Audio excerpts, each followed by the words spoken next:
Galeyeva is the founder of the humanitarian aid organization Bird of Light Ukraine. She's with us now from Chivitsy in western Ukraine, not far from the border with Romania. So, Zhanna, thank you so much for taking the time to speak with us. I'm just wondering, how are you holding up right now? Because this has been such a difficult time for everyone, and you're dealing with people who've gone through some incredible hardships. So, how are you coping? Well, hello everyone. How do I do? It's a difficult time, as you said, and every day I wake up and I read the news, and I go on with my day. We deliver so much aid, food, medical supplies, and now that everything is on pretty much automatic flow, I wake up and ask myself every day, how, what else can I do? How else can I help?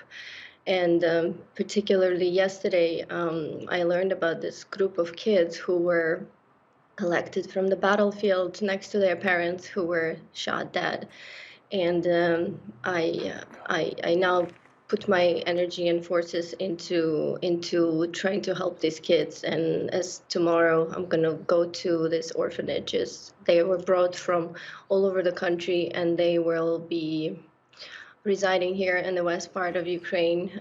So this is my focus right now, to be helping these kids in any way possible. I know that many of them are not able to speak. They're so traumatized, and it's very difficult. But as I said, every day I do my best. But every day I just try to understand what else can I do? How else can I help to women and men How, and kids who are first-hand suffering from this. how many children are you talking about here? What are their ages? And how long have they been without their parents? Well, so there are three facilities that I'm going to be overlooking, and one of them I'm overlooking right already. There are 300 kids that left the orphanages in Donetsk, Yuzhno-Ukrainsk, and Dnipro. They left those cities as those were under attack, and on the way to the west, it took them 2.5 days. And on the way to the west, the bus with their teachers and educators was shot. So they came here pretty much alone with just few teachers, and it's 300 kids. Up different age groups. Some of them are pretty tiny, so like up until 7, and then there is a big group of 7 plus. So it's all range of ages there. So we're talking about one group of 300 that currently residing in a summer camp that is not equipped for hosting that many kids, especially during colder time of the year. And then another group that I haven't visited yet, but I'm planning to go there on Thursday. It's another group of 300 kids, and 150 of them are aged from 1 to 7. Well, I mean, you came to Ukraine at the end of last year. You came to reconnect with your dad. Then the war Yeah. started, and you decided to stay. You had no intention of starting a humanitarian aid group. You had no intention of heading out and repairing ambulances and giving orphan children a home. How did it happen? Yes, I came back to Ukraine to visit my dad, whom I was not in touch with for 32 years. So on my 37th birthday, I decided to pay a visit and just knocked on the door, and I said, "Hello, I'm Zhanna. I'm your daughter. I would like to meet you."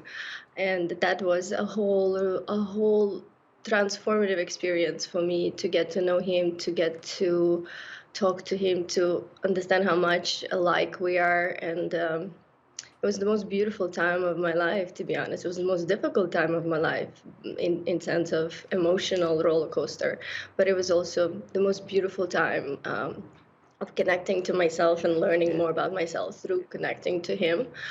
And then all this was happening on the background of the war coming closer and closer, and all my friends and family were asking me to leave. And on the February 24th, I woke up in Kiev to the sounds of sirens and warnings from all over, and I saw people leaving the city. So I had a few rounds to the bunker where I understood how real it is. It's happening, although and nobody could believe that this time, 21st century, a big city like Kiev will be Yeah. invaded so brutally. So I got into a car and started to go west. And it took me two days without sleeping, without stopping, to get to the border, Moldovan border. And when I was about to cross, I something inside of me told me that I cannot just leave it all behind, and perhaps there is something I can do. So I stayed, and I ended up in the city of Chernivtsi, which I have never been to before. I didn't know anybody here. I stayed at And the special place was, yes, I I was just stayed going to at the say, you place. said you wanted to do something, and Yes, you've I done thought something of, which is incredible. What you did is that you started up a charity from nothing. It's called Bird of Light Ukraine, yes. right? And you've done some incredible work. Thank you so much. Thank you. It all started as an initiative. I just looked around, I talked to people, and I just started to collect, to buy food. I was going across the border to Bucharest, and I would buy a bunch of food just wholesale, not wholesale, sorry, retail, for retail prices. I started to buy food, Pampers, hygiene products, baby food, which was in that moment very difficult to get here, considering how many newcomers were coming, new refugees with little kids. So I started to come to Bucharest, buying it, coming back, and distributing it around the centers who were host of refugees. And from there, the team grew, the support grew, friends and family helped me to collect money, and then we started a campaign, and then here we are. We have delivered tons of food at this point, tons of medical supplies. I made the trip to Kiev. I'm at a medical hospital that hosts about 165 wounded people in it, and that's where we are, a bird of light. We just every day we're discovering how else can we help, how else can we support those in need, those whose life changed forever.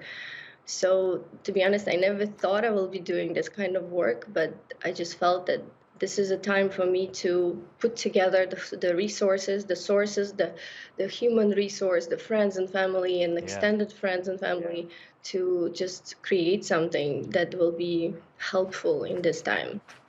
And that website is it's birdoflightUkraine.com. It's a very easy website to find. You can donate very easily if people would like to give you some assistance. I'm sure you would greatly appreciate that. You've received a lot already. Zhanna, thank you so much for being with us. You are an inspiring story, and thank you for everything you're doing. And stay safe. Thank you so much. Thank you.